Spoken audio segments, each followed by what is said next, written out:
ओम श्री गणेशाय नमः। ओम गं गुरुवे नमः। ओम नमः शिवाय। शिवजी सदा सहाय। वायव्य संहिता उत्तरखंड अध्याय 2। उपमन्यु द्वारा श्री कृष्ण को पाशुपत ज्ञान का उपदेश। ऋषियों ने पूछा, पाशुपत ज्ञान क्या है? भगवान शिव पशुपति कैसे हैं? और अनायास ही महान कर्म करने वाले भगवान श्री कृष्ण ने उपमन्यु से किस प्रकार प्रश्न किया था। वायुदेव जी, आप साक्षात शंकर के स्वरूप हैं, इसलिए ये सब बातें बताइए। तीनों लोकों में आपके समान दूसरा कोई वक्ता इन बातों को बताने में समर्थ नहीं है। सूत जी कहते हैं, उन महर्षियों की यह बात सुनकर वायुदेव ने भगवान शंकर का स्मरण करके इस प्रकार उत्तर देना आरंभ किया। वायुदेव जी बोले, महर्षियों, पूर्व काल में श्री कृष्ण रूपधारी भगवान विष्णु ने अपने आसन पर बैठे हुए महर्षि उपमन्यु से उन्हें प्रणाम करके न्यायपूर्वक यों प्रश्न किया। श्री कृष्ण ने कहा, भगवान, महादेव जी ने देवी पार्वती को जिस दिव्य पाशुपत ज्ञान तथा अपनी संपूर्ण विभूति का उपदेश दिया था, मैं उसी को सुनना चाहता हूँ। महादेव जी पशुपति कैसे हुए? पशु कौन कहलाते हैं? वे पशु किन पाशों से बांधे जाते हैं और फिर किस प्रकार उनसे मुक्त होते हैं? महात्मा श्री कृष्ण के इस प्रकार पूछने पर श्रीमान उपमन्यु ने महादेव जी तथा देवी पार्वती को प्रणाम करके उनके प्रश्न के अनुसार उत्तर देना आरंभ किया। उपमन्यु बोले, देवकी नंदन, ब्रह्मा जी से लेकर स्थावर पर्यंत जो भी संसार के वशवर्ती चराचर प्राणी हैं, वे सब के सब भगवान शिव के पशु कहलाते हैं और उनके पति होने के कारण देवेश्वर शिव को पशुपति कहा गया है। वे पशुपति अपने पशुओं को मल और माया आदि पाशों से बांधते हैं और भक्ति पूर्वक उनके द्वारा आराधित होने पर वे स्वयं ही उन्हें उन पाशों से मुक्त करते हैं। जो 24 तत्व हैं, वे माया के कार्य एवं गुण हैं। वे ही विषय कहलाते हैं। जीवों यानी पशुओं को बांधने वाले पाश वे ही हैं। इन पाशों द्वारा ब्रह्मा से लेकर कीट पर्यंत समस्त पशुओं को बांधकर महेश्वर पशुपति देव उनसे अपना कार्य कराते हैं।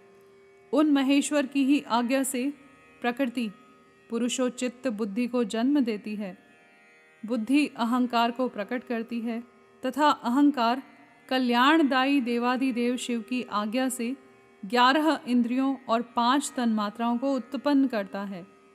तन्मात्राएं भी उन्हीं महेश्वर के महान शासन से प्रेरित हो क्रमशः 5 महाभूतों को उत्पन्न करती हैं। वे सब महाभूत शिव की आज्ञा से ब्रह्मा से लेकर तृण पर्यंत देहधारियों के लिए देह की सृष्टि करते हैं। बुद्धि कर्तव्य का निश्चय करती है और अहंकार अभिमान करता है। चित्त चेतता है और मन संकल्प विकल्प करता है। श्रवण आदि ज्ञानेंद्रियां पृथक पृथक शब्द आदि विषयों को ग्रहण करती हैं। वे महादेव जी के आज्ञा बल से केवल अपने ही विषयों को ग्रहण करती हैं। वाक आदि कर्मेंद्रियां कहलाती हैं और शिव की इच्छा से अपने लिए नियत कर्म ही करती हैं, दूसरा कुछ नहीं। शब्द आदि जाने जाते हैं और बोलना आदि कर्म किए जाते हैं। इन सब के लिए भगवान शंकर की गुरुतर आज्ञा का उल्लंघन करना असंभव है। परमेश्वर शिव के शासन से ही आकाश सर्वव्यापी होकर समस्त प्राणियों को अवकाश प्रदान करता है। वायु तत्व प्राण आदि नाम भेदों द्वारा बाहर भीतर के संपूर्ण जगत को धारण करता है। अग्नि तत्व देवताओं के लिए हव्य और कव्य भोजी पितरों के लिए कव्य पहुंचाता है। साथ ही मनुष्यों के लिए पाक आदि का भी कार्य करता है। जल सबको जीवन देता है और पृथ्वी संपूर्ण जगत को सदा धारण किए रहती है। शिव की आज्ञा संपूर्ण देवताओं के लिए अलंघनीय है। उसी से प्रेरित होकर देवराज इंद्र देवताओं का पालन, दैत्यों का दमन और तीनों लोकों का संरक्षण करते हैं। वरुण देव सदा जल तत्व के पालन और संरक्षण का कार्य संभालते हैं।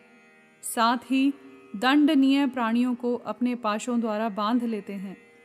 धन के स्वामी यक्षराज कुबेर प्राणियों को उनके पुण्य के अनुरूप सदा धन देते हैं और उत्तम बुद्धि वाले पुरुषों को संपत्ति के साथ ज्ञान भी प्रदान करते हैं। ईश्वर असाधु पुरुषों का निग्रह करते हैं तथा शेष शिव की ही आज्ञा से अपने मस्तक पर पृथ्वी को धारण करते हैं। उन शेष को श्री हरि की तामसी रौद्र मूर्ति कहा गया है, जो जगत का प्रलय करने वाली है। ब्रह्मा जी शिव की ही आज्ञा से संपूर्ण जगत की सृष्टि करते हैं तथा अपनी अन्य मूर्तियों द्वारा पालन और संहार का कार्य भी करते हैं। भगवान विष्णु अपनी त्रिविध मूर्तियों द्वारा विश्व का पालन, सर्जन और संहार भी करते हैं। विश्वात्मा भगवान हर भी 3 रूपों में विभक्त हो संपूर्ण जगत का संहार, सृष्टि और रक्षा करते हैं। काल सबको उत्पन्न करता है, वही प्रजा की सृष्टि करता है तथा वही विश्व का पालन करता है। यह सब वह महाकाल की आज्ञा से प्रेरित होकर ही करता है।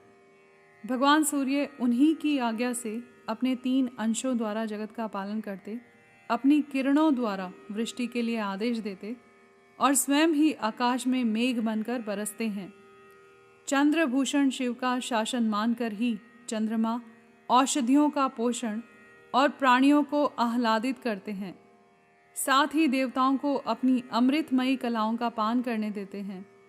आदित्य, वसु, रुद्र, अश्विनी कुमार, मरुदगण, आकाशचारी ऋषि, सिद्ध, नागगण, मनुष्य, मृग, पशु, पक्षी, कीट आदि स्थावर प्राणी, नदियाँ, समुद्र, पर्वत, वन, सरोवर, अंगों सहित वेद, शास्त्र, मंत्र, वैदिक स्तोत्र और यज्ञ आदि, कालाग्नि से लेकर शिव पर्यंत भुवन, उनके अधिपति, असंख्य ब्रह्मांड, उनके आवरण, वर्तमान, भूत और भविष्य, दिशा विदिशाएं, कला आदि काल के भिन्न भिन्न भेद तथा जो कुछ भी इस जगत में देखा और सुना जाता है, वह सब भगवान शंकर की आज्ञा के बल से ही टिका हुआ है।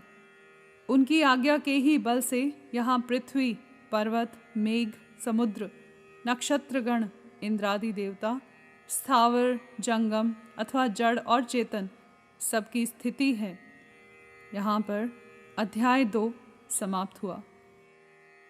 कर्पूर गौरम करुणावतारम संसार सारम भुजगेंद्रहारम सदा वसंतम हृदयारविंदे भवम भवानी सहितं नमामि।